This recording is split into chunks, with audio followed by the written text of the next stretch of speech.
El tema Abigail, la mujer que enfrentó el abuso con el Evangelio. Y en esta tarde quiero hablar acerca del tema de la violencia contra la mujer. Y quiero dejar en claro que cada uno de los puntos que voy a tratar parten desde la perspectiva cristiana. Es decir, voy a hablar de lo que nosotros como cristianos entendemos que dice la palabra de Dios acerca de este tema. Algo muy diferente es lo que la sociedad piensa, habla, cómo trata el tema, cómo lo enfrentan, pero también es necesario que nosotros como creyentes podamos tener una imagen clara de este tema y cómo nosotros como creyentes debemos percibir o enfrentar este problema. Lo primero, el primer principio que quiero plantear es lo que dice el libro de Génesis capítulo 1, donde se establece que el hombre y la mujer fueron creados a imagen y semejanza de Dios. ¿Y por qué quiero partir de este principio? Bueno, nosotros vamos a escuchar frecuentemente, vamos a escuchar con mucha frecuencia que la mujer está siendo vulnerada en sus derechos, en su persona, y generalmente se victimiza a la mujer. Desde el punto de vista bíblico, Dios creó a hombre y mujer en un estatus similar. Dios no creó a la mujer inferior al hombre, diferente sí, en cuestiones físicas de roles, pero igual en identidad. Eso significa que para nosotros los creyentes, la mujer no es un ser vulnerable. ¿Por qué? Porque eso hablaría de una inferioridad en el sentido de identidad. Segundo, las Escrituras establecen con mucha claridad que la vulnerabilidad es el resultado de la condición de pecado. Y ahí se encuentran hombres, mujeres, jóvenes, niños. Es decir, cuando un hombre o una mujer, un joven, un niño, actúa o practica el pecado, se pone en una condición de vulnerabilidad. Y esto no tiene que ver con género, no es porque eres mujer, eres vulnerable. Si hay pecado, hay vulnerabilidad. Dele una lectura, por ejemplo, al libro de Proverbios. En el libro de los Proverbios se dice con mucha claridad, por ejemplo, Salomón instruyendo a uno de sus aprendices respecto al adulterio, le dice: ¿por qué, hijo mío, vas a enamorarte de la mujer ajena? ¿Por qué vas a tomar a alguien fuego en el vientre sin quemarse? Y la respuesta es no.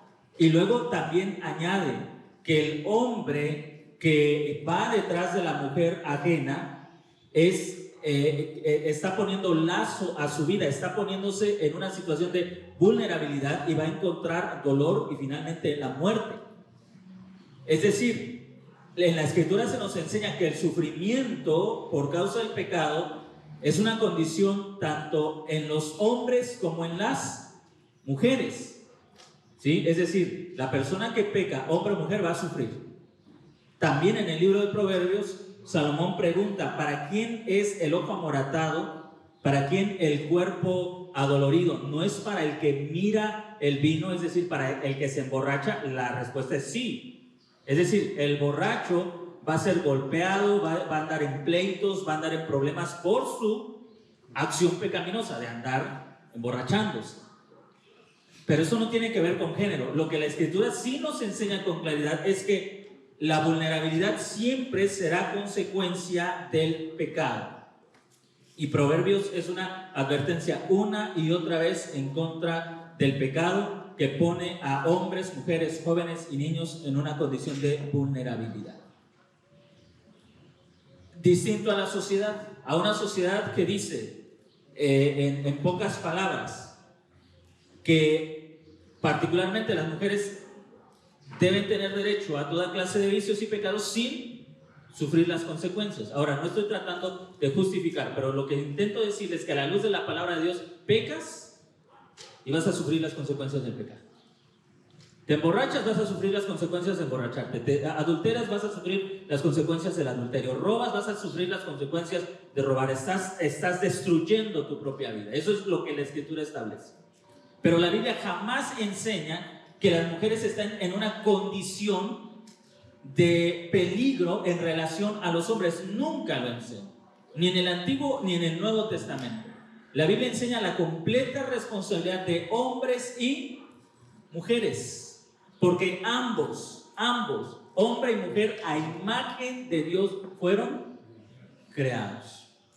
Ahora, no estoy tratando de generalizar, pero si nosotros tratáramos de entender muchos casos que se han dado o que conocemos de desapariciones, y yo sé que este tema es muy, muy difícil de abordar, pero si tratáramos de ver las condiciones, muchas veces digo, cuando se trata de dar un comentario acerca de algún suceso, me guardo el comentario porque hay muchas cosas que nosotros no conocemos. Sabemos lo que los medios dicen, pero no sabemos la condición, la relación de la familia, la condición de la persona, no sabemos, y muchas veces lo más sabio, lo más sensato es quedarte callado. Pero a la luz de las Escrituras, si analizáramos de fondo algunos casos, nos daríamos cuenta que detrás de todo ello está pecado, tanto de quien sufre como de quien provoca el sufrimiento. Hay pecado. Habrá algunas excepciones y también tenemos que reconocerlo, que en la nación de Israel había algunas excepciones, es decir, personas que sufrían por causa del pecado de otros, pero no por causa de su propio pecado. Pero se intentaba que esto fuera la excepción y no la regla. La regla es que si pecas, vas a sufrir las consecuencias de tu pecado. Y quiero dejar esto en claro para quienes somos padres sobre todo de hijas jóvenes, de señoritas. Debemos entender eso y debemos enseñar esto a nuestras hijas. Nuestras hijas no están en una condición de vulnerabilidad, no están en una situación de vulnerabilidad. La vulnerabilidad será el resultado de si ellas se ponen voluntariamente en una situación donde el pecado las ponga en una posición de peligro para sus propias vidas. Y lo debemos dejar bien claro, bien claro. Porque eso tiene que ver con aprender a vivir con sabiduría, a vivir con entendimiento, que tú no te pongas en una situación vulnerable causada por el pecado. Lo debemos dejar bien claro. ¿Por qué? Porque el feminismo está gritando. Le repito, no con esas palabras, pero nosotros como creyentes lo interpretamos así porque lo entendemos así. Déjennos pecar, pero no queremos sufrir las consecuencias de nuestros pecados. Eso es imposible, no porque el gobierno lo dicte, no porque la sociedad lo dicte, porque Dios, el creador de la vida, el diseñador de la vida, lo ha establecido así. Siembras vientos, vas a cosechar tempestades. Dios lo ha establecido así. No se trata entonces de lo que dicta la sociedad o de lo que diga el gobierno. Desde luego cada quien cargará con su propia responsabilidad, pero Dios ha diseñado la vida así. Andas en pecado, sufrirás las consecuencias del pecado. Grites, resistas, pintarrajes paredes, hagas lo que quieras, Dios lo ha establecido así. Y como decía al inicio, esa es la postura de la Iglesia de Cristo, de nosotros como creyentes, como cristianos. Y por eso tenemos que enseñar a nuestras hijas, a nuestros hijos acerca de la Escritura para que aprendan a no comprar todo lo que los medios les dicen, ¿no? Porque hoy es muy común, eres niña, eres señorita, naciste en desventaja, porque vives en una sociedad machista y vas a ser vulnerable. A la luz de la palabra de Dios, fuiste creada a imagen y semejanza de Dios, igual que un varón. No tienes ninguna desventaja, no estás en una condición de inferioridad, no estás en una situación de peligro, a menos que tú voluntariamente te pongas en una condición de peligro por insensatez, por causa del pecado. Eso es lo que debemos tener bien claro. ¿Por qué? A la luz de la palabra de Dios y de la experiencia, no solamente los hombres causan violencia, mujeres agreden a mujeres, ¿no es cierto? Mujeres agreden a niños pequeños físicamente, débiles, es decir, ¿dónde está esa condición de vulnerabilidad? Debemos todo analizarlo a la luz de la palabra de Dios. Y quiero mostrarle en esta tarde cómo una mujer, Abigail, en el Antiguo Testamento, enfrenta una situación de abuso, pero la manera en que ella lo enfrenta es un parámetro para toda mujer cristiana. Y creo que debe de cambiar la manera de pensar, tanto de las mujeres como de la misma iglesia, e inculcarnos de manera correcta cómo una mujer creyente debe enfrentar cualquier peligro en el que se encuentra. Primer libro de Samuel, primer libro de Samuel, capítulo 25.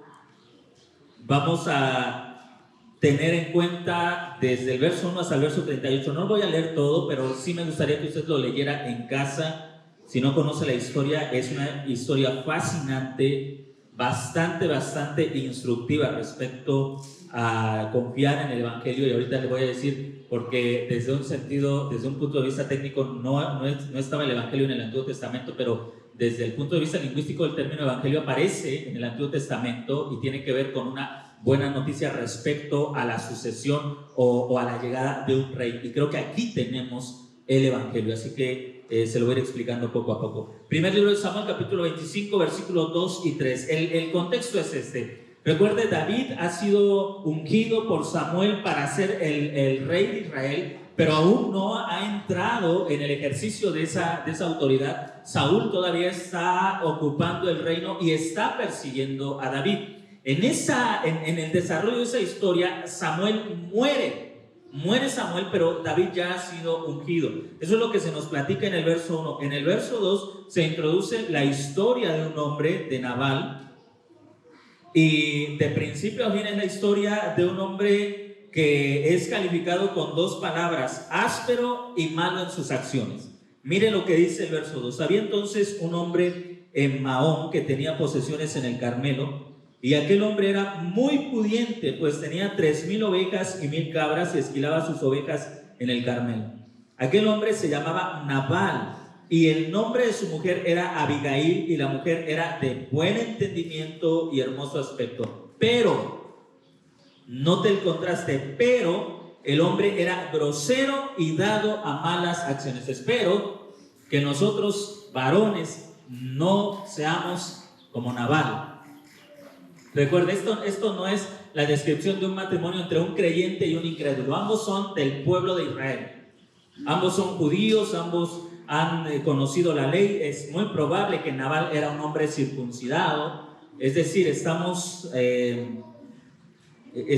hablando de personas del mismo contexto. Dice en el verso 3, pero el hombre era grosero y dado a malas acciones. Ahora, vamos a ver poco a poco cómo el carácter de Nabal había puesto en riesgo la vida de Abigail, y cómo Abigail, que en nuestra sociedad podría ser una víctima, pero que a la luz del texto que vamos a leer ahorita no actúa como víctima, sino que actúa con un buen entendimiento de lo que estaba sucediendo, logra librar a su familia de una destrucción que estaba ya asegurada por parte de David. Y esto es lo que muchas mujeres no logran hacer por una sola razón: se están victimizando. Y eso está sucediendo también en nuestras iglesias. Muchas mujeres se están victimizando de situaciones que están viviendo de abuso en sus propios hogares, y en lugar de tomar una postura correcta, se excusan de lo que están viviendo y justifican las tragedias que son resultado de su inactividad, de no hacer nada, y lo justifican con palabras piadosas. Bueno, pues Dios quiere que sufra, o me tengo que aguantar, o cosas así.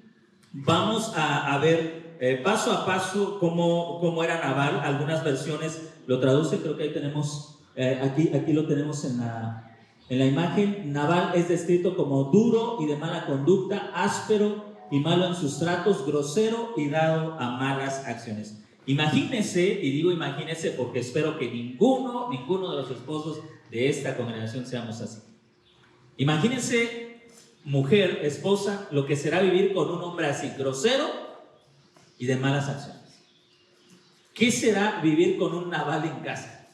Y cuando digo Nabal no me refiero a un soldado, ¿verdad? A alguien que pertenece a la naval, sino a un hombre como Nabal, grosero y de malas acciones. Ahora, ¿qué significa grosero?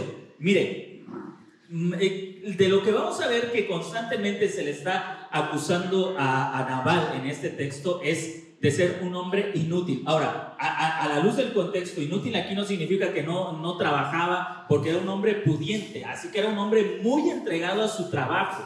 Era un mexicano como ustedes, muy entregado a su trabajo, salía temprano, regresaba tarde, muy entregado al trabajo, pero era en ese sentido, era se le acusa de ser Belial o como un hombre inútil, en el sentido de que todo lo que hacía destruía su matrimonio. Y aquí usted puede ver algo, el dinero no construye matrimonios, no construye matrimonios.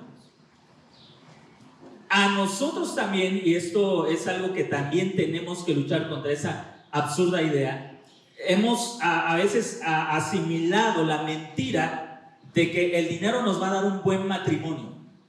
Así que el hombre sale a trabajar duro, toma horas extras para tener más dinero y trabaja duro porque más dinero igual a mejor matrimonio. Bueno, aquí tiene usted a un hombre que trabajaba muy duro, que era muy pudiente, que tenía muchas riquezas, pero que tenía un pésimo matrimonio. Y se le califica como Belial. Belial significa, le repito, inútil, no en el sentido de que no hiciera ningún trabajo, sino de que todo lo que hacía tendía a destruir su matrimonio. Tendía a destruir su matrimonio. Y se le acusa de manera singular de ser un hombre que no prestaba atención a nada. Observe lo que dice en el verso 17, primero de Samuel 25, 17. Ahora pues considera lo que has de hacer, porque el mal está decidido contra nuestro amo y contra toda su casa, pues él es, dice la Biblia textual, él es tan hijo de Belial que nadie le puede hablar. Nadie le puede hablar. Es un hombre que no admite ningún reproche, nadie le puede decir nada, se irrita, se altera con facilidad cuando alguien le dice algo que él no quiere escuchar. Es esa clase de hombres que no escucha la opinión de la esposa, que no hace caso de nada. Es un hombre violento. Ahora, ya en estas palabras, vamos a ver algunas características de un hombre como Nabal. Ahora, déjeme decirle algo, estas características pueden darse en mujeres también. Aquí Abigail es de destacar, pero también en las escrituras nos encontramos con mujeres que eran como Nabal, pero en la versión femenina. Por eso le repito, nosotros como cristianos debemos sacarnos de la cabeza la idea de que no, la mujer siempre sufre, la mujer es la que más sufre en el matrimonio, ella es la víctima en todo matrimonio. No, hay mujeres que causan sufrimiento y mujeres que sufren, hombres que causan sufrimiento y hombres que sufren. A la luz de la palabra de Dios, Él responsabiliza tanto a hombres y a mujeres de su conducta. La sociedad va a intentar decirle lo contrario. No, en nuestra sociedad y en todo matrimonio, la mujer es la que se lleva la peor parte. Bueno, si usted no lee la Biblia, va a decir a esas tonterías, amén. Pero si usted lee la Biblia, va a saber que eso es una generalización ridícula. Hay de todo, porque hombre y mujer a imagen y semejanza de Dios fueron creados. Es decir, ambos con la posibilidad de hacer el bien, pero apartados de Dios, también con la posibilidad de hacer mal y de dañar, cada uno en su respectiva condición. Pero vamos a tomar como ejemplo a Nabal y vamos a ver tres aspectos que son muy notables en personas que son así con el carácter de Nabal. Vamos a ver abuso verbal, abuso físico y abuso material o económico. Algunas de las características que vamos a encontrar en un hombre que es abusivo y también en una mujer que es abusivo, que es de mal genio, o sea que ya tiene un problema de carácter. Aquí no me estoy refiriendo a esos días malos que a veces tenemos, estoy refiriéndome ya a una conducta, algo que es notorio en el hombre o en la mujer, pero esto particularmente en el hombre porque vamos a hablar de Nabal. Cuando un hombre ya tiene problemas en su carácter, vamos a encontrar que constantemente se enoja cuando habla de problemas. No se puede hablar de ninguna situación difícil porque inmediatamente se pone a la defensiva, actúa violentamente.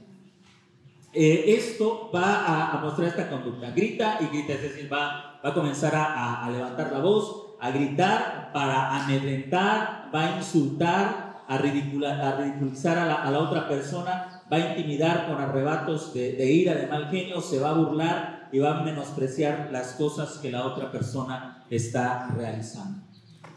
Cuando vemos esta clase de comportamiento en alguna persona, aquí ya estamos viendo un problema de carácter. Esto no es, le repito, a que tuvimos un mal día, ¿no? A algo que es esporádico, que de vez en cuando surge. Esto ya es un problema de carácter. Cuando esto está sucediendo constantemente en una persona, en un hombre o en una mujer, ya estamos hablando de un pecado en el carácter de la persona. Ya hay una luz que se debe encender, algo que nos debe decir que aquí ya hay un problema, ¿sí?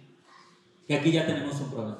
Esto puede ser en la relación de matrimonio o en la relación de padres a hijos. Hay hijos que no le pueden decir nada a los papás porque inmediatamente el papá se enoja o la mamá se enoja, ya les está gritando, ya los está insultando, ya los está intimidando. Y aguas, cuando vemos esto ya estamos hablando de un problema de carácter. Les repito, no es a veces las debilidades que de repente van a surgir y que por alguna situación en algún momento alguien actúa de esta forma, sino que estamos hablando de algo que es repetitivo. Así actúa. Lo segundo, en el abuso físico vamos a encontrar tirones, empujones, sacudidas, bofetadas, mordiscos, tirones de jalones de cabello. Aquí ya estamos hablando de abusos físicos, usar objetos de la casa como armas, aventar platos, amenazar con cuchillos, aventar las tazas. Incluso mire este punto, restringir la asistencia del compañero, en este caso de la esposa, a la asamblea de adoración, a la reunión. No vas a ir a la iglesia, no vas a congregarte. ¿Por qué? Porque la persona que está abusando tiene ya miedo o es consciente de que está causando un daño y de manera violenta le dice: no vas a congregarte o no vas a ir a tu iglesia. ¿Por qué? Porque tiene miedo de que otras personas sepan lo que el agresor está haciendo. Restringir la asistencia del compañero a estudios bíblicos y también dificultar la asociación de la pareja con cristianos. Todos nosotros somos personas relacionales, todos nosotros, o sea, a todos nosotros nos gusta convivir con la gente. Cuando tú te das cuenta que hay alguien que no le gusta la convivencia, que se aparta, que se está aislando, puede ser, no estoy diciendo que siempre va a ser el caso, pero puede ser que está habiendo algún problema que está haciendo que la persona se esté alejando de otros mire, generalmente cuando encontramos problemas de matrimonio, las personas razonan de esta manera: ya no voy a la iglesia porque me van a preguntar por mi matrimonio y qué voy a decir. Ya no voy a la iglesia porque me van a decir cómo está mi esposa o mi esposo y qué voy a andar diciendo. Y comienzan a aislarse y tú ves que ahí ya hay un problema. Ahora, más adelante vamos a ver cómo se da la resolución. Pero note esto porque son situaciones que van apareciendo, el abuso verbal y el abuso físico van apareciendo de manera simultánea. Vamos a ver también en los problemas económicos, materiales, como algunas señales que podemos encontrar cuando hay este problema. El esposo no trabaja para mantener a la familia. En el caso del esposo, en el caso de la esposa, no cuida, si trabaja en casa la esposa, se desentiende de las labores de la casa. El esposo frecuentemente está sin trabajo. Ahora, aquí no estamos hablando de esos problemas que a veces se viven, ¿no? Del recorte de personal, sino de personas que están una semana, trabajan, luego 2 meses descansan y luego 2 días trabaja. No me estoy refiriendo a asuntos cuando realmente la persona es despedida del trabajo o alguna situación le lleva a cambiar de trabajo, sino que hay personas que así son. O sea, tú los ves que trabajan 2 días y descansan 2 meses y dicen, es que no encuentro trabajo. Ahí estamos hablando, ya estamos viendo también un problema en la relación del matrimonio, si estamos hablando de un matrimonio. Gasta el dinero de manera imprudente. Usted se va a dar cuenta cómo Nabal era un hombre de fiestas, organizaba fiestas y todo lo gastaba en su propia persona. Compra lujos para sí mismo mientras niega las necesidades de la familia, uso descontrolado de tarjetas de crédito y espera que el compañero, en este caso la esposa, aplaque a los acreedores. Debe dinero, llegan a cobrarle y le dice a la esposa, diles que ahorita no estoy, que ahí tú me vas a avisar. Y la esposa sale y no está mi esposo y ahí después él se va a comunicar con usted. Todo esto nos habla de una situación de abusos que se dan dentro de la familia. Ahora, aquí sería muy justificable que Abigail fuera una mujer que estuviera o deprimida o amargada. ¿Por qué? Pues mire la clase de esposo que tiene. Así que sería muy justificable.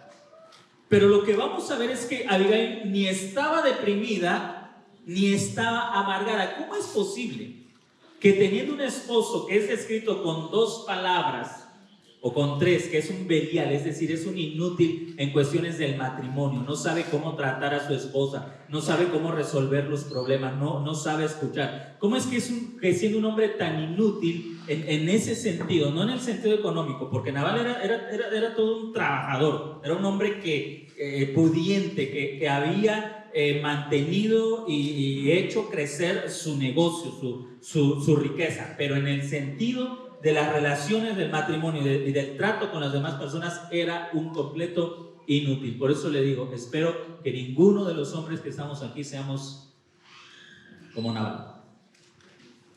Pero lo más lógico es que, le repito, que Abigail se haya llenado de amargura o se haya deprimido por tener un hombre así como esposo. Pero mire lo que dice en el verso 3. La primera parte nos está hablando de Abigail, la segunda parte nos habla de Nabal. El nombre de su mujer era Abigail y la mujer era de buen entendimiento. Note esto, y la mujer era de buen entendimiento y de hermoso aspecto. Y aquí ya le está enseñando, mujeres, aquí ya te está enseñando algo la Escritura. Que la condición o el carácter de tu esposo no debe determinar tu propia condición ni tu propio carácter. Y aquí es donde comienza el problema, porque muchas mujeres comienzan a justificarse. Es que yo soy así porque yo era bien tranquila, pero mi esposo es un necio, tengo que hacer esto y ya me volvió gritona, desesperada. No, tú eres así porque tú decidiste ser así. Así que esto es bien importante. Cada mujer decide cómo ser sin importar el matrimonio que tenga. Y esta es una verdad que no pueden pasar por alto. Y hablando de los hombres, cada hombre decide el carácter que debe tener sin importar el matrimonio que tenga. Pero aquí hay algo que usted no puede pasar por alto. Y Abigail era de buen entendimiento y de hermoso aspecto. El carácter del esposo no había influenciado negativamente en el carácter y en la vida de Abigail. Ahora, eso es lo que vamos a aprender, porque nos interesa saber cómo es que una mujer, teniendo un hombre tan necio como Nabal, tan necio como Nabal, haya sido una mujer que haya logrado guardar su vida y guardar la vida de todo lo que ella tenía, sin caer ni en la amargura ni en la depresión. ¿Cómo es que lo logró hacer? Y esto es algo, y le repito, que debe ayudarles a ustedes, mujeres, tanto a evaluar sus vidas, e incluso si ustedes conocen a otras mujeres que están viviendo una situación similar. Mire, en mi trabajo como pastor he visto que la constante en problemas matrimoniales de gente creyente o de gente no creyente es que quien está sufriendo generalmente tiende a tomar el papel de víctima y no se encarga o no se responsabiliza de lo que le corresponde en ese problema. Y esto es algo que es doloroso, porque una persona que se victimiza nunca va a cambiar, nunca va a salir del ciclo vicioso. Jamás va a salir de ese ciclo vicioso. Así que vamos a aprender mucho de Abigail. Acompáñenme a Proverbios 29-25. Proverbios 29-25. Creo que aquí en Proverbios 29-25 vamos a encontrar la razón principal por la cual muchas mujeres prefieren mantenerse en matrimonios donde están sufriendo abuso sin hacer nada de lo que enseña, de lo que instruye la palabra de Dios, y que toman muchas veces esos sufrimientos, si son mujeres creyentes, los van a vestir con palabras piadosas. Es que yo aguanto porque soy fiel al Señor, porque soy obediente al Señor, porque yo llevo mi cruz, porque el Señor me hace sentir que yo debo permanecer así. Mire, vamos a desmantelar nuestras mentiras y vamos a ver lo que dice en realidad la palabra de Dios. Proverbios 29-25. El texto de Proverbios 29-25 es muy claro en razón de por qué muchas personas prefieren vivir el abuso. ¿Alguien de ustedes tiene el texto? El temor del hombre pondrá lazo, mas el que confía en Jehová será exaltado. Ahí está. ¿Cuál es la razón por la que muchas mujeres prefieren vivir en una relación viciosa de pecado sin hacer nada? Por miedo. Por miedo. Y eso no es ninguna virtud cristiana. El miedo no es ninguna virtud cristiana. Es una emoción que Dios ha puesto en los seres humanos para actuar. Pero cuando el miedo se convierte en algo que te mantiene paralizado. Y mire, es interesante. La palabra miedo, que el vocablo hebreo, sharadá, que se utiliza en Hebreos 29-25, sharadá, tiene estos significados: temor, ansiedad, consternación, esmero, pánico, temblor. En la Septuaginta, sharadá se traduce como fobeo. Fobeo es de donde viene nuestra palabra fobia. Y ya fobia nos suena más, ¿verdad? Fobia es el temor, el temor injustificado hacia algo. Y fobeo se traduce como alarmarse y, por analogía, por comparación, quedar asombrado de, reverenciar, respetar, temblar. Muchas mujeres mantienen o se mantienen en una relación de abuso por miedo. Y en las mujeres cristianas, aunque muchas veces intentan justificar eso con palabras piadosas, en realidad es el miedo. Detrás de eso siempre está la idea: es que si él se va, mis hijos están chiquitos, ¿qué voy a hacer? Entonces no es piedad, es miedo. Es que me amenazó que me va a quitar a mis hijos, entonces no es piedad, es miedo. Ahora, en este tipo de circunstancias, les repito, en el trabajo como pastor, en personas creyentes, no creyentes, he visto que el miedo es lo que mantiene a muchas personas atadas, de no hacer nada. No hacer nada. A veces miedo al cónyuge, a veces miedo a los demás. Por ejemplo, yo he escuchado justificaciones como: es que si me separo, ¿qué les voy a decir a los hermanos? Miedo a lo que la demás gente piense.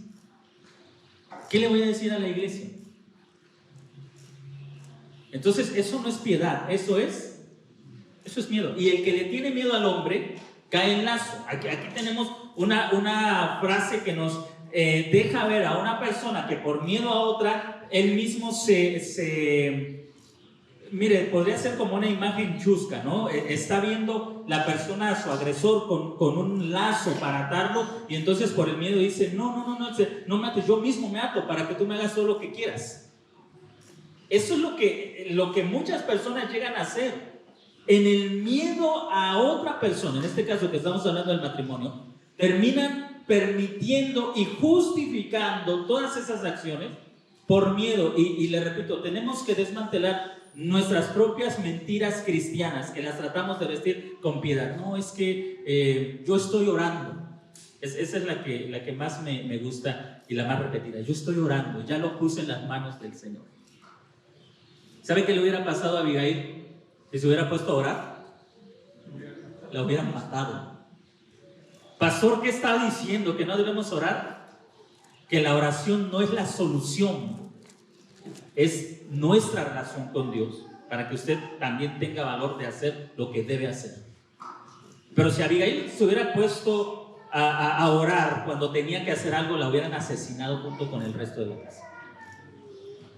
Porque David estaba dispuesto a no perdonar la vida de nadie, hombres, mujeres. Estaba tan enojado que el texto hebreo es bastante fuerte. Incluso hay una palabra que la mayoría de las versiones no traduce y que deja ver el enojo, el coraje que tenía David, porque incluso la traducción podría sonar un poco tal vez vulgar, pero no es vulgar, sino que demuestra lo enojado que estaba David y lo que se proponía hacer con toda esa casa.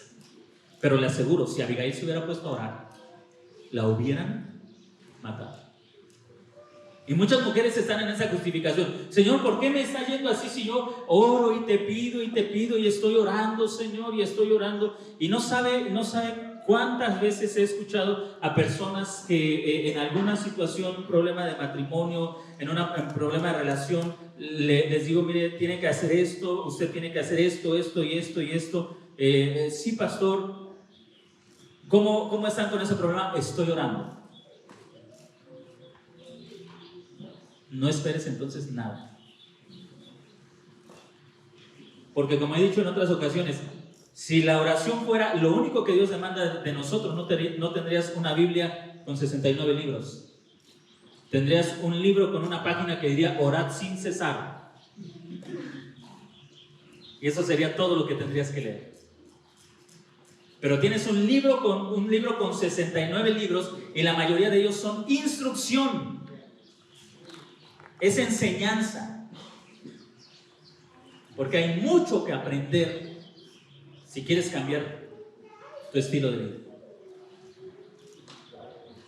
Así que si algo le falta a Abigail es miedo. Ella no tiene miedo de Nabal. Ella le tiene miedo a la persona correcta. Y poco a poco vamos a ir viendo esto. Pero esto sí debe quedarnos bien claro. Quiero que en su mente le quede grabada. La razón por la que muchos cambios no se dan en los hogares no es por piedad, es por miedo.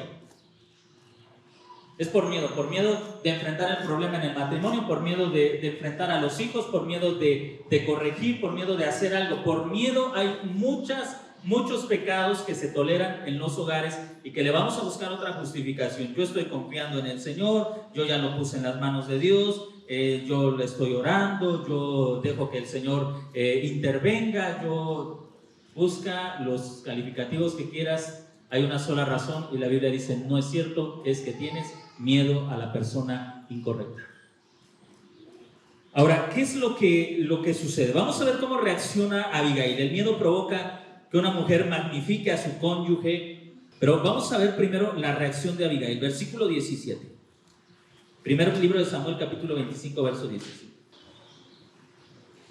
Aquí también hay algo importante que mi esposa platicaba conmigo y que me ayudaba también a completar eso. Mire, a veces las personas quieren solucionar los problemas de forma anónima. ¿A qué me refiero? Mire, por ejemplo, sucedió en una ocasión que determinadas personas se me acercó y me dijo, sucede esto en tal matrimonio, pertenecían a la misma familia, sucede esto en tal matrimonio.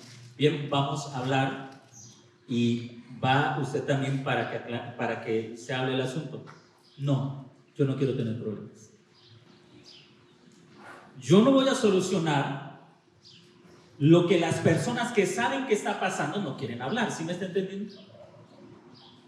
No lo voy a hacer porque no es mi trabajo, yo no soy Dios. La Biblia dice que el anciano, que el pastor debe solucionar los problemas con los testigos. Y si los testigos dicen, no, yo no quiero problemas, bajo la ley te apedrean por una acusación entonces falsa. ¿Sí me está entendiendo? Porque si sabes algo, lo sostienes para que se solucione el problema. O si no crees que sea tan grave, pues entonces no digas nada. Pero a veces, en algunas iglesias, la gente espera que Dios le revele al pastor por sueños, que le diga, mira, está sucediendo, levántate, hijo mío, y ve a la calle fulana de tal y al número tal, donde vive tal familia, porque está sucediendo este problema. Ve y habla de eso, así dice el Señor. No, el pastor no es profeta. Y los profetas fueron parte del Antiguo Testamento y hablaban acerca de Jesucristo, no de los problemas de matrimonio. A la luz de las Escrituras, tanto en el Antiguo como en el Nuevo Testamento, los problemas siempre se solucionan con testigos. Con testigos. Y con que las personas tengan esa disposición. Aquí hay algo importante. Mire, en el verso 25, capítulo 25, verso 17, a partir del verso, y tiene que ver con lo que le estoy diciendo, a partir del verso 14, dice, pero uno de los muchachos informó a Abigail, mujer de Nabal, diciendo, he aquí, David envió mensajeros desde el desierto para saludar a nuestro amo y él los despreció. Pero los hombres fueron muy buenos con nosotros y nunca nos perjudicaron, ni nada nos faltó cuando estuvimos con ellos en los campos. Este muchacho fue testigo de lo que estaba pasando. Y él no se escondió en el anonimato, no escribió una carta y le dijo, ahí la dejan para que cuando Abigail vaya pasando encuentre el papelito y se entere. No, fue y le habló de frente. Así se solucionan los problemas, hermano. No, mire, una de las situaciones que está haciendo muchas de las personas en la actualidad, y generalmente los jóvenes que creo que necesitan de nosotros los adultos, de enseñarles a resolver los problemas, a veces es postear imágenes en los estados de WhatsApp o en las redes sociales como lanzando una indirecta, ¿no? Como para que alguien se entere y sepa, como dice ese refrán, te lo digo, Juan, para que te enteres, para que lo entiendas, Paco, ¿no? Pedro, gracias. Y tratan de solucionar los problemas con indirectas. Ponen en la red social, no. La Biblia enseña que si hay un problema, lo enfrentas con las personas que están involucradas. Así se deben solucionar los problemas. El muchacho es testigo de lo que está sucediendo. Él va, habla con Abigail en el verso 14, le dice lo que está pasando, le dice cómo ha sido David con ellos, y mire lo que dice en el verso 17. Ahora pues, considera lo que has de hacer. Mire, si este muchacho pensara que Abigail era una víctima, le hubiera dicho, señora, escápate, porque David viene enojado y va a matar a todos. Huye, nosotros ya estamos huyendo. No, él le dice, piensa bien lo que vas a hacer. Abigail, estás casada con un inútil, aún así todavía tú tienes responsabilidad. Piensa bien lo que vas a hacer. Una de las preguntas que siempre hago a las personas cuando están en algún problema y me platican el problema es esta pregunta: ¿y qué es lo que va a hacer? ¿Y sabe cuál es la reacción de la mayoría de las personas, creyentes o no creyentes? Se quedan pensando así como, pues para eso lo traigo a usted aquí, para que usted haga algo. No, yo no voy a hacer nada. ¿Qué es lo que tú vas a hacer? Yo te puedo orientar, te puedo instruir, te puedo enseñar, pero yo no voy a hacer nada porque es tu problema y es tu responsabilidad. Es tu problema y es tu responsabilidad. ¿Qué es lo que tú vas a hacer? O otra manera de preguntar es, ¿cómo yo te puedo ayudar? ¿Por qué? La persona necesita saber que sigue siendo responsable. No importa lo terrible que sea el problema en el que está viviendo, sigue siendo responsable de la decisión que va a tomar. Lo que haga la persona va a determinar cómo siga esa situación o cómo se resuelva ese problema. Y esto es muy, muy importante. Cuando Abigail escucha esas palabras, mire que Abigail no dice, ¿yo? ¿Y yo por qué? Si tú eres hombre y le tienes miedo a mi esposo, pues más yo que soy mujer. Ella no actúa de esa manera. No se excusa, no justifica, no dice, pues ni modos. No. El muchacho esperaba que ella hiciera algo.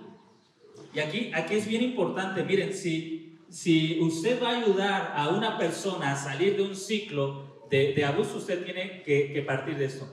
Tiene que ayudar a la persona a entender que es responsable de lo que está viviendo hasta ese momento. Es decir, que en cierto sentido su inactividad o su pasividad está siendo también la causante de lo que está viviendo. Y lo que menos nos gusta escuchar a nosotros es que somos responsables. Queremos gente que nos diga, ya pobrecito, eres una víctima, ya pobrecita, estás sufriendo mucho, no, lo que menos nos gusta escuchar es, eres responsable de lo que estás padeciendo. Eso no nos gusta oír, pero es algo que necesitamos saber.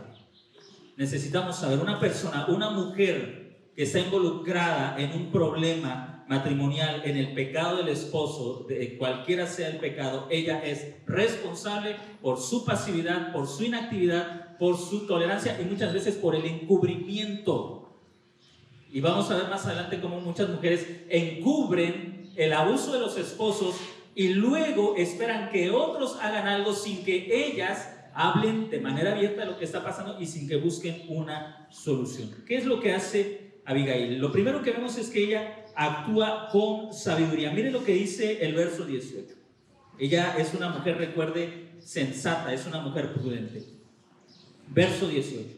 Entonces Abigail se apresuró y tomó 200 panes, 2 odres de vino, 5 ovejas ya preparadas, 5 medidas de grano tostado, 100 racimos de uvas pasas y 200 tortas de higos secos, e hizo cargar todo sobre asnos, y dijo a sus criados, id delante de mí, he aquí yo los seguiré luego, pero no informó a su marido nada.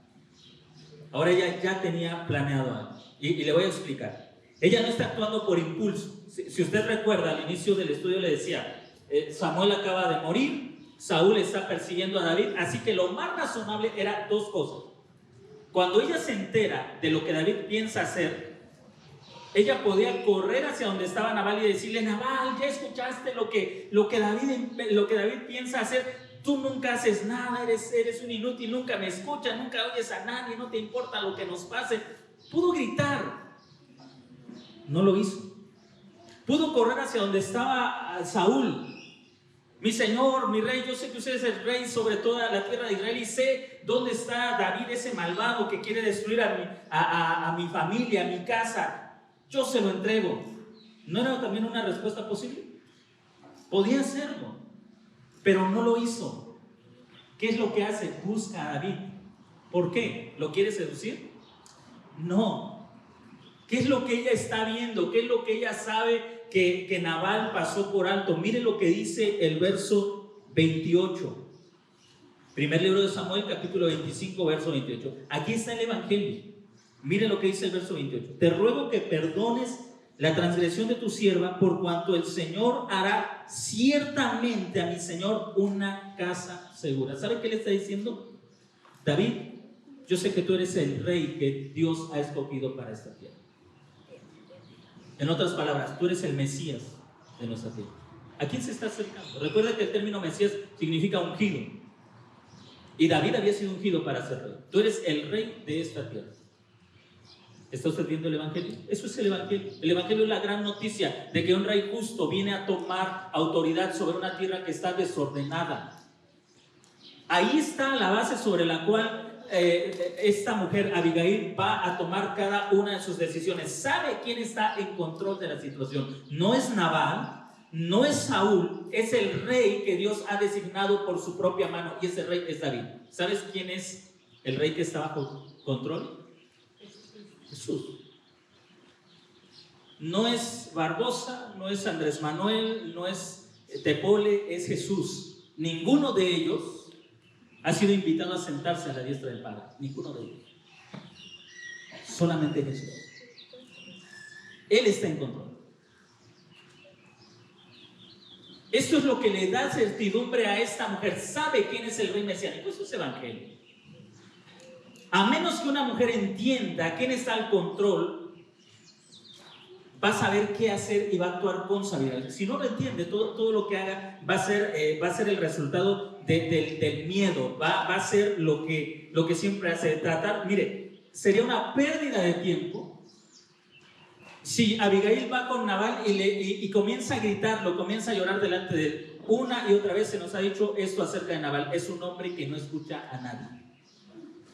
¿Cree que le iba a hacer caso a Abigail? No. Ahora, ¿cuántas mujeres dicen: es que ya le dije a mi esposo, es que ya le hablé, es que esto, es que lo otro, es que esto más, y es que esto más, y están duro y duro en lugar de entender que hay alguien que tiene el control sobre todas las cosas, y ese no es su esposo, no es alguna otra autoridad, se llama Jesús. Ahora, si usted piensa que esto va a sonar muy espiritual, tal vez me diga: y no regresamos al punto de dejarlo todo en las manos de Jesús. Eso fue lo primero que hizo, pero no lo único que hizo. Fue lo primero que hizo, pero no lo único que hizo. Mire lo que hace. Bueno, creo que tenemos una diapositiva. Vamos a la siguiente. Cuando una mujer no entiende esto de la soberanía del Señor, comienza a justificar las actitudes del esposo, minimiza las actitudes del esposo, comienza a decir: no es tan malo como parece. Tuvo una mala infancia. Imagínense a Nabal. ¿Sabe qué significa la palabra Nabal? Necio. Ahora imagínense, cada vez que llamaban a Nabal, probablemente otros se reían al escuchar el nombre de Nabal. Los niños se burlaban. Seguro que le causó un trauma. Pero Abigail no está diciendo: bueno, es que a mi esposo desde pequeñito le han dicho necio, y pues ya está traumado con ese nombre, por eso es así.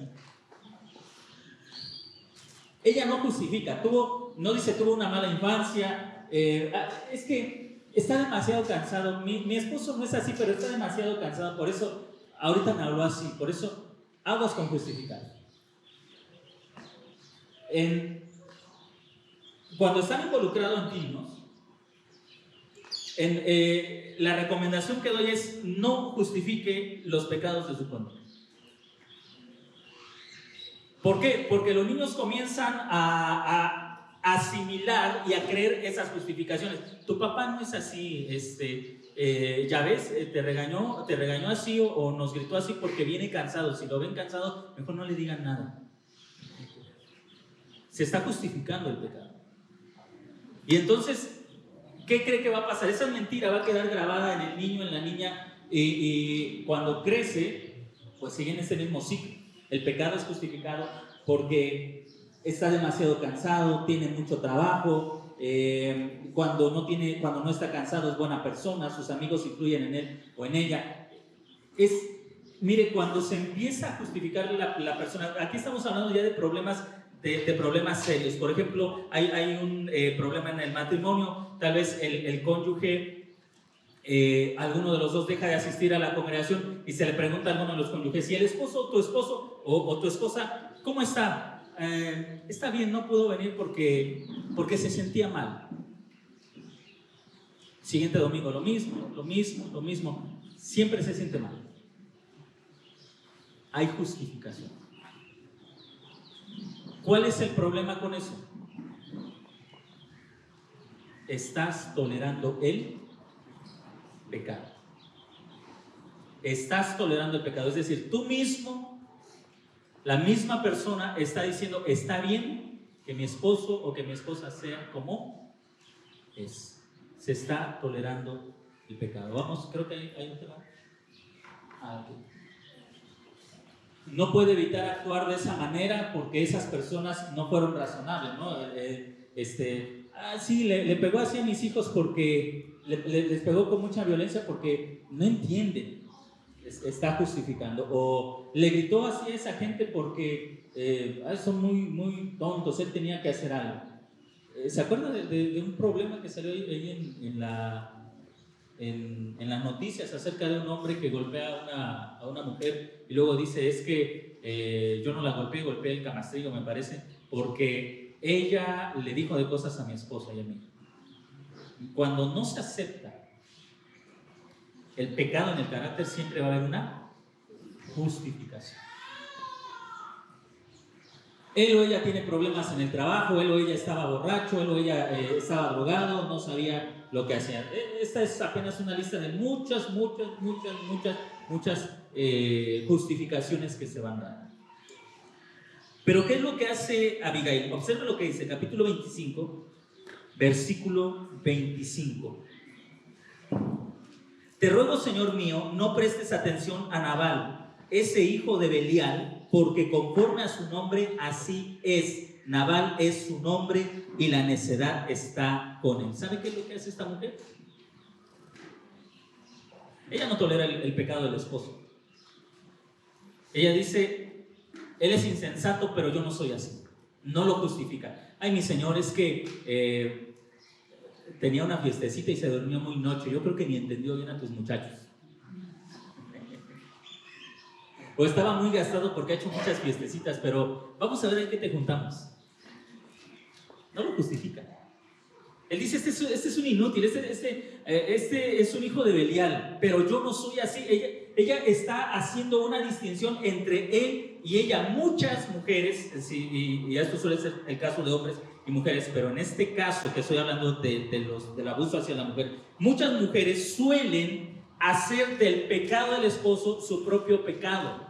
Es que yo tuve la culpa, es que me habla así porque yo tuve la culpa, es que hace esto porque yo tengo la culpa. Y en el caso de los hombres también, mire, he hablado también con hombres, en este caso hombres que no son creyentes y que en el recuerdo de 2 casos de hombres que cometieron adulterio y en el intento de restaurar su matrimonio, lamentablemente de estos 2 casos ninguno de los dos se logró la restauración del matrimonio. Ellos decían estas cosas. Pues mi esposa me ha llegado incluso a pegar, pero yo entiendo que me lo merezco porque lo que le hice es peor que cualquier cosa que ella me pueda hacer. Están justificando. Es decir, sí, cometieron un pecado, pero justifican el pecado de la esposa. Y vivimos en una sociedad que justifica mucho, que justifica demasiado, ¿no? Ay, pobrecito es así porque quedó huerfanito cuando estaba bien chiquito, quedó huérfano. Ay, pobrecito es así porque su papá lo dejó cuando era niño. Ay, pobrecito es así porque vivimos en una sociedad de victimización. Todo el mundo tiene derecho a hacer como le plazca porque pobres, ¿cómo han sufrido? Quedaron huérfanos, viudas, los traicionaron, por eso tienen derecho a hacer como quieran, porque cómo han sufrido. En esta sociedad de víctimas, mientras no nos hagamos responsables, soy de mal carácter porque así quiero enfrentar este problema, mientras no nos hagamos cargo de nuestros propios pecados, siempre vamos a tener una excusa de por qué actuamos de la forma en que actuamos. Abigail no dice, mi esposo no es así. Ella dice, él es un hombre así y sabe separar, sabe dividir entre quién es ella y quién es él. Y note, aquí tenemos a una persona que es responsable, que el pecado de su esposo no está afectando la vida ni el temperamento de esta mujer. Vamos a avanzar, ya casi vamos a concluir con esto. ¿Es todo? Ok, entonces permítame concluir. Mire lo que dice en el verso 36 y 37. Así que el Evangelio le lleva a entender quién está en control. El Evangelio también le lleva a hacer esa separación, esa responsabilidad. El pecado de mi esposo no es mi pecado y no debe ser mi pecado. No participa en el pecado de Nabal. Y finalmente, note lo que dice el verso 36. Y Abigail volvió a Nabal, y aquí que celebraba un banquete en su casa como el banquete de un rey. Y el corazón de Nabal estaba alegre y estaba muy borracho, por lo cual ella no le informó ni poco ni mucho hasta que amaneció. Y aconteció que por la mañana, cuando el efecto del vino había salido de Nabal, su mujer le informó estas cosas, y su corazón desmayó en él y se quedó como una piedra. Esa es una mujer prudente. No tiene, mire, ella ya había resuelto el problema. No esperaba que Nabal lo resolviera porque conocía a Nabal. Pero sabía qué es lo que tenía que hacer. ¿Y sabe qué? Lo hizo. Y solamente le dice a Nabal, esto es lo que sucedió y esto es lo que yo hice.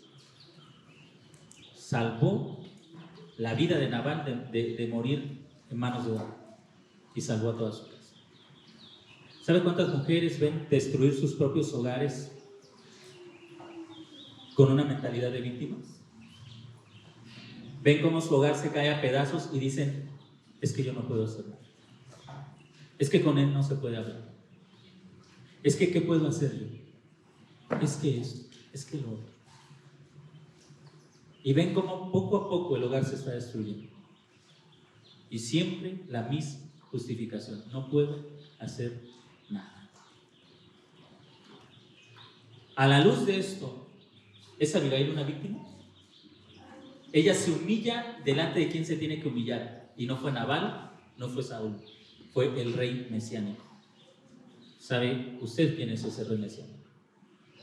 Ese rey mesiánico, a diferencia de David, que de repente se le iban, como decimos, las cabras al monte y también hacía cosas insensatas, a diferencia de David, el rey mesiánico, Jesús, el Hijo de Dios, hace todo lo que es justo. Y demanda que todos los que nos sometemos a su voluntad hagamos lo que Él dice. Nuevamente, entonces, en esta problemática que la sociedad está viviendo, donde se está una y otra vez victimizando a la mujer y donde le excluye de toda responsabilidad, la Escritura nos recuerda con mucha claridad: mujeres son responsables de lo que está pasando, tan responsables como sus esposos. Ustedes son tan responsables. Y a pesar de que estén viviendo una situación que aparentemente no tenga solución, si ustedes no hacen nada, están contribuyendo a la destrucción de su propia familia, de su propio hogar, con esa pasividad o con esa inactividad. Y ahí está la historia de una mujer que confía en el Evangelio, que enfrenta el problema, que enfrenta la crisis, y que en obediencia, porque sabía quién era David, en obediencia a la voluntad de Dios, ve cómo su vida y la de toda su casa se salva, mientras Nabal es castigado por su insensatez. Así que, hermanas, no se dejen llevar por lo que escuchan en los medios y en las redes sociales, de que la mujer es un ser vulnerable en esta sociedad. No se compre esas mentiras. No se trague ese engaño. Si se lo traga, va a terminar como ellas, frustradas, insatisfechas. Es la culpa del gobierno, es la culpa de la sociedad, es la culpa de la iglesia, es la culpa de los cristianos, es la culpa de todo el mundo, menos ellas. Tenemos que vivir con sensatez y con responsabilidad.